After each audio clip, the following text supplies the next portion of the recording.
Welcome to Espiritu Coffee Chats. I'm Valerie, co-founder of Surge Coffee Co., a specialty coffee business rooted in culture, community, and connection. And I'm Arlene, founder of Lunasol Wellness, where I guide people through holistic interior design, astrology, human design, and spiritual alignment. Before every episode, we start with a cacao ritual, a moment to slow down, connect, and pour into ourselves before diving into deep conversations. This podcast is our space to explore herbalism, spirituality, entrepreneurship, and the everyday magic of being Latinas navigating life on our own terms. So grab your cafecito or your cacao and join us for real talk, soul connections, and a little bit of magic along the way. Enjoy. Welcome back to a new episode of Espiritu Coffee Chats. We are Arlene's fresh back from vacation. Where'd you go? Yay! I went to France. Super excited about that trip. We took the kids on a spring break vacation. We usually go somewhere for spring break. We usually never know where we're going. It's not like we have a whole full-on plan. We're just, honestly, we're so cheap. We're like, where's a fun place we can go to that's affordable in a sense that it's worth paying. I guess, I don't want to say like worth getting into debt, but like it's worth spending. Yeah. But also that's like unique and different. Because we can probably had spent, our flight was like $430 a person or something like that. Oh, that's not bad. Yeah. So do you want to go to like somewhere in the United States exploring, or do you want to go somewhere else? So that's like what we ask our kids, and they're like, Yes. let's go across the world. So we went to France. Nice. And you're a family of 5. So yeah, I could definitely see, yeah, when you are the larger families, I feel like those are always, my family always was considerate about like, where are we going that we can take all of the kids? Right. And yeah. So that was something that we considered. So a little side note, I do have a cough. So from my travels. So if you hear me coughing, I can't help it. It is what it is. So there's my disclaimer. Yes. Yeah. We're getting back into the groove of things and trying to get episodes out for you guys. So Yes. And we have one that was actually brought to me via Instagram, because I was on an Instagram close friends chat going on about the Trump tangents with astrology. But I was actually talking in this one, it was through my stories, about how Trump's chart aligns with the United States birth chart. So we're talking about astrology, right? And so a few people had reached out knowing that, Valerie and I do podcasts, we do coffee chats. And they were like, this should be like a full on podcast. Like, why don't you do that? And I'm like, yeah, you're right. I should. So here we are doing this podcast, and it will be a lot of me talking. And of course, Valerie will chime in here and there with purposeful questions for clarity. yes, because Arlene is the expert here in human design and astrology. Yeah. Initially I was like, okay, let's just do an astrology portion, because that could be a whole thing. But then I was like, I mean, of course I love human design. I mean, I do those readings as well. So I was like, and I've looked at his chart before. I'm like, well, might as well just throw in some human design. So we're going to go through some basics of his human design chart as well as the basics of his astrology chart. And the basics are basically for astrology. They're the sun, moon, rising placements. Those are going to be important because I'm going to be talking about, we're going to end towards the end of the episode. We're going to lean into the predictions. So predictions are when you get the transits that are in the sky right now. So for example, we're in the month of April. The sun is in the zodiac sign of Aries, because that's where the sun is at, and it's in the zodiac sign of Aries. So that's kind of like a transit. That's an astrological transit. The moon moves signs every 2 days. I don't know where the moon's at right now, but I think it might be in Scorpio possibly today. And then in the next 2 days, it'll be in another sign, Sagittarius. So that means something when it's hitting your chart. So for example, people have Venus returns. So every 8 years, Venus is going to go back to the same place it was on your birth chart. So for example, my Venus is in Scorpio. So every 8 years from the day that I was born, 8 years, so maybe in 1989, I had a Venus return in the zodiac sign of Scorpio. Okay. So that's kind of how that works. And so maybe I'm thinking of a Venus retrograde. Sorry. It's Venus retrograde. Venus returns back to your chart every 9 months. My bad. But basically that's what a transit is, right? And that will tell a story. So, okay. So that's kind of how astrologers get predictions, is they'll look at where the transits are, and then they'll look at that story of what's going on in the sky, and then they'll see how that lands on your chart, on your natal chart.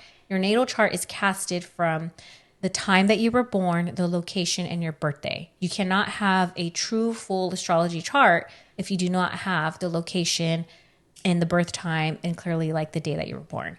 So that's important because that's going to tell us where the houses fall and where the planets fall in the houses. And that's a whole thing, right? We're not going to get into that. So the whole point of me explaining that is that's where we're going to look at Trump's natal chart, you know, the day that he was born, where all the stars were at, and then we're going to compare it to how the stars are currently right now. And, you know, as you're listening to this episode, it might be like June, it could be like 2 years from now, who knows, right? But just know that some of these things that I'm going to talk about are transits that are long-term transits. So we have certain planets that stay in a certain zodiac sign. So for example, we just had Aries move into Neptune. It will stay in that same zodiac sign for about 12 years. So that story really isn't going to change a whole lot, or it's going to give that flavor of Neptune in Aries. Now, before April, for the last 12 years before April, it was in Pisces. And so that's going to affect your chart in wherever your Pisces is at. My Pisces is in my 4th house. So that's kind of how you're looking at the houses, because the houses have a theme. You're looking at the zodiac sign, and then you're looking at the planet that is in that zodiac sign and that's in that house. So for Trump, some of this stuff that I'm going to talk about are things that they're not like fast things. They're like things that are going to be hanging around for a while, at least until he ends his term. Basically, that's what we're going to talk about. It's a weather forecast between now and his term ending. This is when we finally see some things come to a full circle moment for him. Okay. Fun. Exciting times. So Donald Trump, I'm not shocked by his astrology chart. So for those who are going to be watching us through a video, I'll be putting this chart up. This is his astrology birth chart. And so there's a middle ring, that's Trump's chart, his natal chart on the day that he was born. And then the outer ring is going to be where the current transits are right now. So right now we're focusing just on the middle ring. And the middle ring is his birth chart. So basically Donald Trump is a Gemini Sun. I believe he is a Leo rising and a Sagittarius Moon. Now that is a fun fiery combo because he has 2 fire signs that are ruling his top 3 personality traits. So your sun, moon, and rising. Sun is how your ego expresses. It's how you want to be recognized. Your moon sign is how you are emotionally and how you feel secure, also how you handle emotions. And then also how you love others as well, in a sense, how you nurture others, I guess. And then your rising sign is how you play out your future or how you play out your purpose. So with him having a Gemini Sun, he's smart. He has a lot of, Gemini rules Mercury, or Mercury rules Gemini. Mercury is the planet of communication, of thinking, of writing, of intellect. It kind of rules the mind in a sense. So it kind of makes sense. He's kind of, well, I wouldn't say he's the best with his words, but when you listen to him talk, he does wordplay a lot. Yes. And sometimes his wordplay can be very confusing because he's strategically picking words to confuse you at times. That's what I tend to notice. Or he's also really good at buttering you up. He's very good at his words. And so when I'm thinking as a Gemini, like that's one of his gifts in a sense. And his Gemini, his sun is in the 11th house. And the 11th house is the house that rules community. It rules networking. It rules public, not necessarily his public image, but it rules like the world. It rules how his friendships are, how his network's going to be. Now, him as a president, we would be his 11th house because we are the world. The 11th house is, if you had to pick, well, what, house is going to be the world? It would be the 11th house. The 11th house also rules social media. So just with that, his sun being in the 11th house, his sun is your ego and how you tend to shine and how you want to be recognized. Well, hello, he is a reality TV star. He was at one point, right? And now he seems to be a reality TV star, once again, making him himself. But now it's like he has a bigger stage. And the stage part's going to come up pretty soon when I talk about this next part of his top 3. So anyways, Gemini in the 11th house is just, he's going to be really good with his words. He's going to be really good at public speaking because he's communicating to mass audiences. So that's why social media might be really important for him because that's how he feels like he shines. That's also how he feels like he gets recognition because that's where his sun is at. If he can't shine and if other people can't recognize him, then his ego cannot get fed. So for me, that's where that whole, social media fascination with him came, like on Twitter, his stuff with TikTok, wanting to, really like support that in his own way. He kind of does understand what it feels like to be an influencer. Yeah. He has the makeup for an influencer. If you're going to look at, does somebody have, if I'm looking at an influencer's chart, I would want them to have a lot of stuff in the 11th house, because that is the house of influence. That's the house of, like I said, social media. And then with Gemini being in that house, it doesn't do bad in the 11th house. Traditionally, the 11th house is ruled by Aquarius. So they both kind of support each other. But in that sense, he does definitely want to have popularity. He wants to, build on his group dynamics. He wants to build a following, whether it's a cult or a non-cult. It's going to be very important for him. So that's why we see him taking these public, wanting to be the center of the stage in a sense, but also focusing on like his play of words and his intellect. Also, Gemini is twins, so they have two sides to him. So you'll notice where one time he'll be friendly and another time he'll be very cutthroat with somebody. So that is, I don't want to say and generalize all Geminis are like that, but they are known to have these two sides to them, or they're known to bring these two perspectives or these two things together that maybe everybody else doesn't necessarily, think like they could mix, but a Gemini will try and mix it for sure. Okay. They like duality. They like, let's see this side and let's see that side. They like to play the devil's advocate sometimes. But the biggest thing about a Gemini is that one thing to take away from this is that they're going to be very mentally stimulating. They're going to be wanting to be mentally stimulated. They're also going to want to mentally stimulate others. They're going to want to, talk about, whether it's talking, writing. If you have a prominent Gemini placement, sun, moon, or rising, you'll want to talk, write, or somehow communication is going to be really important for you. And for him, we see how that's playing out through all the news networks lately. But he's shining right now. I mean, for him, this is great for me and my ego, because the ego, I'm saying ego, I'm not saying it from a place of, his ego. But that's what the sun is. Yeah. So the sun, he will shine, and that's how he feels recognized. And so his ego's getting very happy right now, whether it's good or bad. And if you think about Gemini, that's, I guess, also my point with Gemini. It's, let's do both. I can have good publicity and I can have bad publicity. Either way, my sun is getting attention. My ego is getting fed. That 11th house is being nurtured, where that's the house that he wants to express his sun through. So that's his sun sign. Now, his moon sign was pretty interesting to me. It's a Sagittarius moon. Val, you have a Sag moon. Your moon does not fall in the 5th house, but Sagittarius moons, they're like, actually, I love a Sagittarius moon. You guys are so it's a nice moon placement in a sense, because like shit could hit the fan and you'll still always be optimistic about life. It's a very optimistic moon. It's also a moon that wants to have joy and pleasure, and it's happy-go-lucky. Yeah. So it's like anything, not to say you guys can't have moments of like melancholy or sadness or whatever, but for the most part, it's a moon that can handle a lot of different things and can be really optimistic. Sometimes it could get annoying because you could be that person when shit's going bad and you're like, yeah, but you know what? There's a blue rainbow that's coming our way. People are like, shut up, let me be sad. So that's, on a nice quality moment of a Sagittarius moon is they're emotionally filled through, just that playfulness in a sense, that optimism. Maybe even a Sagittarius moon likes to be stimulated culturally, really being around diverse people, being into other cultures. They want to maybe travel when they're feeling like down in the dumps. They're like, let's go travel. Let's go explore the world. That is a very Sagittarius moon.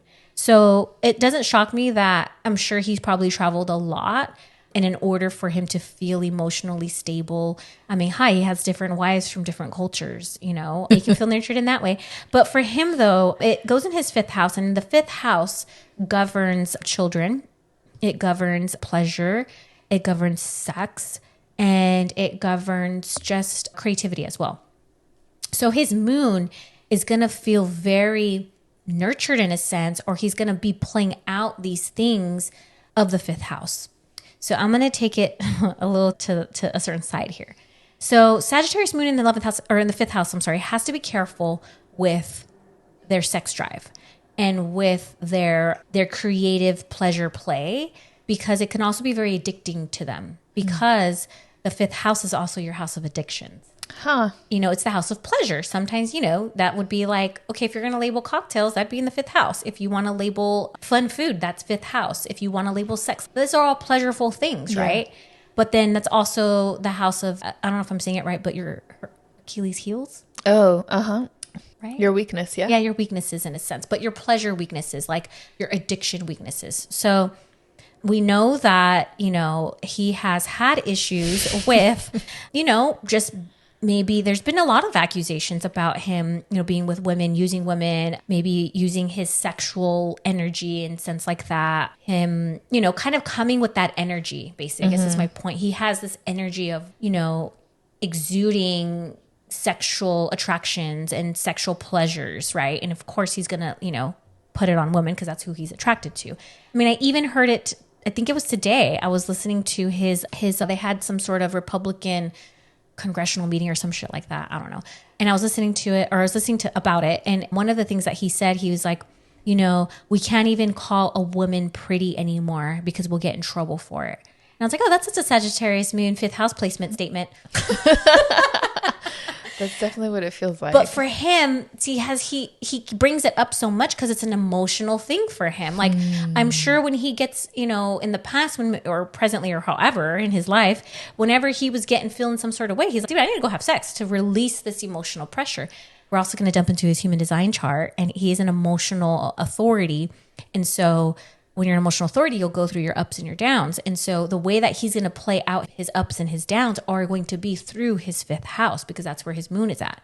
And so for me, it's okay, this kind of is now I'm starting to see a story. Now, the optimistic side is, you also hear him talk about, and I think that's what people get frustrated. So this is where I'm going to give a little bit of a devil's advocate to him of, people have asked him like, well, what about, negative things, right? Like when he was president during COVID, and he was like all positive about it. Like you would never hear, and people were like, it was frustrating because you just wanted him to be like, dude, can you just recognize that everybody's going through shit right now? It's not even your fault in a sense, even though, people can argue that, but let's just take that out of it, right?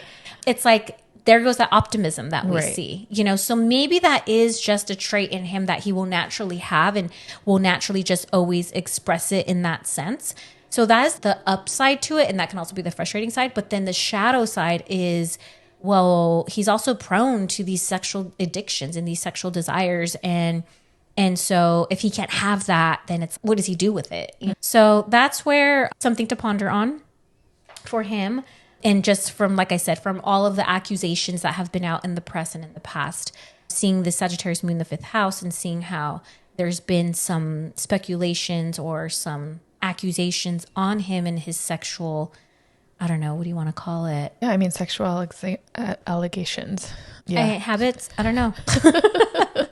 So, and also the fifth house, when you have anything in the fifth house, is you're going to be very charismatic. The fifth house is very, it's a charismatic house. So, I can imagine like him when he was in his younger self, and that makes sense, like why he was so successful with entrepreneurship. I mean, when you are entrepreneur, like Valerie and I are, and you're networking and you're trying to get business, you're going to come out with your personality. You're going to, show the best charismatic side as you can. So he naturally has a charismatic side. We'll also tap into that a little more in his human design chart. But then with his sun in the 11th house is going to even make it even more magnetic. So that's why you see him having such a great following of people who are so drawn to him by his charisma.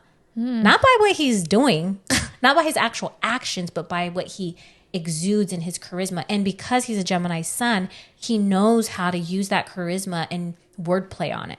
Tell you exactly what you want to hear.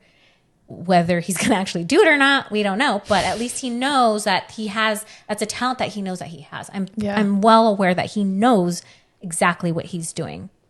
And, he's been married a lot of times. And so I'm sure he's wooed, and he's been married to some very beautiful women. And how did he get those women? Yeah, he has money, but, I'm sure that he attracted some of them too based off his charisma because he's, old.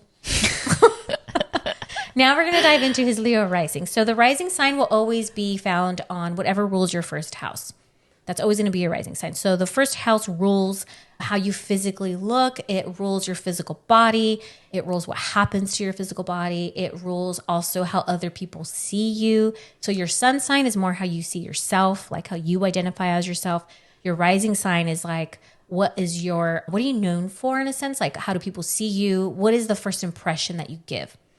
That is just like the general, but the bigger purpose of the rising sign is actually the most important thing in your chart that you should be looking at. So even if you're reading astrology, horoscopes and things like that, always look at your rising sign. You can take a look at your sun sign too, but your rising sign is going to be more important. Anyways, the rising sign actually is what also dictates your purpose in life. So it's what you're going to be rising into in life. What is your signature contract? What is your essence? I know that Trump is not very much of a woo-woo believer. In fact, he wants to get woo-woo out of the White House. But in terms of, okay, if he believes in a God, then let's just say that then God gave him this purpose to do. That would be that rising sign. So his rising sign is in Leo. Let me talk to you about a Leo rising sign. So first, Leo is the zodiac sign of the sun. So the sun rules Leo. So now we have the sun compounded in his chart twice because Gemini is his sun placement. Okay. And then the rising sign is ruled by the sun, which is Leo. Like, for example, my rising sign is Sagittarius. So my planet is going to be Jupiter. Yours is Taurus, I believe. Your rising sign planet is going to be Venus. So you're going to be Venus ruled, and I'm going to be Jupiter ruled. Trump is the sun ruled. And the sun is the center of the solar system. The sun is, look at me, I am shining. If there would be no planets without me, you would be all in the dark without me. So that's kind of how the sun is kind of, different than all the other planets. And it has more of this recognize me because certain planets have certain qualities. For example, Venus is all about, love, beauty, compassion, humanity coming together, creating balance, creating justice. Jupiter, which is my chart ruler by being ruled by Sagittarius, is all about optimism, philosophy, culture, learning, religion, blah, blah, blah, spirituality. So for him, though, for Trump, the key words for his rising sign would be, recognition, leadership, being the one who not starts things, but being the one who really pushes like the pride together. So think of the lion, because the lion is associated with the animal of, the zodiac sign Leo. So, he wants to be the leader of the pack. Now, the thing with Leo is they rule with their heart. That is the key with Leo. And a good sides of Leo, the positive traits of a Leo, is that they rule from the heart. They are very heart-centered. They're very protective over their family, over anybody that they love. And then they have this like fun quality to them because they are the sun. And so the sun likes to shine. The sun likes to be bright. The sun likes to kind of be a little playful. Think about summertime vibes. When the sun is at its peak, everybody's like, it feels good. Let's go outside. Let's get warm. Let's tan. Let's go to the beach. Let's drink. Let's do all the fun things, right? So Leo definitely has a quality of this playfulness to them. And then they also have a quality of protecting. So you mess with a Leo and that lion will come out and roar its head at you. And then the shadow side is that wanting to be the center of attention all the time at any cost. And because they rule with their heart, well, what is the condition of their heart? Is their heart a heart that comes with love and abundance? Or is a heart that comes with ego and what do I want? Having a strong willpower. So that's where the difference of, you can have an out of balance ego because that is the heart, or you can have an imbalanced ego, the heart, which is and also I go back even to Ayurveda. This made me think about Ayurveda because Ayurveda, and even in human design, it rules the heart chakra. So I guess Leo is ruled by their heart chakra, but if their heart chakra is imbalanced, that's how they're going to express that Leo. If it's imbalanced, they're going to come with love, compassion, caring, that mother side will come out because they are the lion, right? The lion wants to rule the pack. The lion wants to take care and protect and nurture and love the pack, So that's the good side. The negative side is, well, I'm going to lead the pack and they better follow me. And if they don't, well, I'm going to bite their head off. So that's where you're starting to see his Leo tendencies come out, but that's his purpose. His purpose is to be a leader. And so he is fulfilling his purpose. But is he fulfilling it in a balanced way or an out of balanced way? Yeah. What do y'all think? It reminds me of like the Lion King and it's like Mufasa versus Scar. Yes. Yeah. Do you want the hyenas? Or do you want to be like Mufasa with little baby Simba and all the cute things? And Leo risings, they're bold. They're very theatrical. They like to be the center of the stage. So they rule. So Leo also rules theater. Anybody who has a strong Leo placement usually are actors, singers, dancers. They don't mind being on stage. They love being on stage. Why? Because they're the center of the solar system. They don't mind all of that attention on them. So that's why you also see him, wanting to be the center of the stage, thriving to be the center of the stage, thriving to be the leader of the world. The world is his stage. That's how he sees it in his eyes. And that's also what his signature contract essentially is. He was here to start things, and he could have just left it. I mean, he did great. He was on a good path of just being an entrepreneur, being a real estate, what is that, mogul? Is that how you say it? Girl, my English pronunciation is not good. Anyways, being like, very well known in the real estate world, right? Yeah. Like he has a whole enterprise. Yes, he did have some failed businesses. We'll talk about that in his human design chart. But he did, he was already on that path. He had his reality TV show. What is it called? The Apprentice, I think. Yes. The Apprentice. And so that is, again, him being the center of attention. That's that 11th house, social media, being on TV. That's his rising sign. So we're seeing all these things that were playing out before he even became president. And he could have just stopped there and retired. But instead, he wanted to be out. He wanted more and more. So that's where it's almost like, because there's 2 fire signs, Leo and Sagittarius, plus Gemini, we're just looking at those 3 put together. That's a lot of fire. And then you have one sign that's feeling the fire, which is Gemini. The reason why I say that is because there's 2 fire signs. Whew, that's already a lot of fire. And then you have Gemini and Leo and Sagittarius, they balance each other out. Oh, okay. However, it can either ignite the flame, right? Because in order to have fire, you need air. If you don't have air, the fire extinguishes. But if you have 2 fire signs and then you have your Gemini sign, right, the air one, it's fueling both of those fires. And now it's just like, ooh, now it's a freaking Malibu fire. So that's where I'm seeing, just based off his top 3, there's a little bit of an imbalance there. He has too much fire and that Gemini is fueling that fire. So that's just basically going through his sun, moon, rising placements. And of course, I'm going to be sharing it from my perspective and my lens. I'm trying to be very dual-sided here on giving the positives and the negative traits. But with my opinion, I personally feel like there's a lot of the shadow aspects coming out of those things. And in the way that he's expressing it, it's in houses that we are definitely going to feel. Yeah. And he has a lot going on in his 11th house. We're going to jump into that. But yeah, I mean, we just dove into the 3 major parts of his chart, and I'm like, wow, this makes so much sense. Like, I feel like if I had known this a little bit earlier, then I probably would have been like, oh yeah, it's just he's playing to what he was meant here to do, I guess, like his contract, like you said. Right. And for me, I'm not a big fan, but it doesn't make it better. But at least I'm like, okay, well, I understand now why this is playing out. It was written in the stars.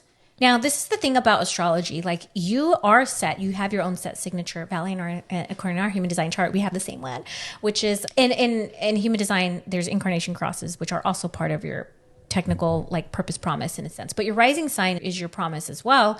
And that has its own signature and its own theme. But you can play it out in, it's like having an angel and a devil on your shoulder. Mm-hmm. Which one are you going to lean on?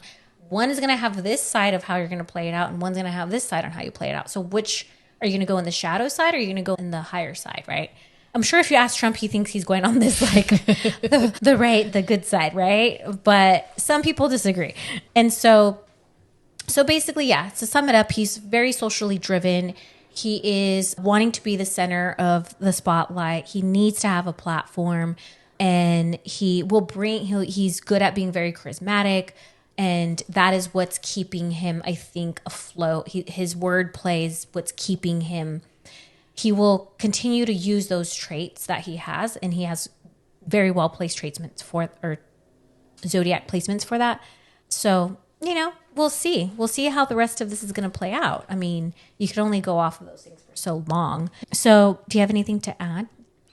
No. Let's continue. Thank you for joining us on this episode of Espiritu Coffee Chats. We hope you enjoyed our conversation and found a little inspiration to take with you. If you loved what you heard, don't forget to subscribe, rate, and leave a review on your favorite podcast platform.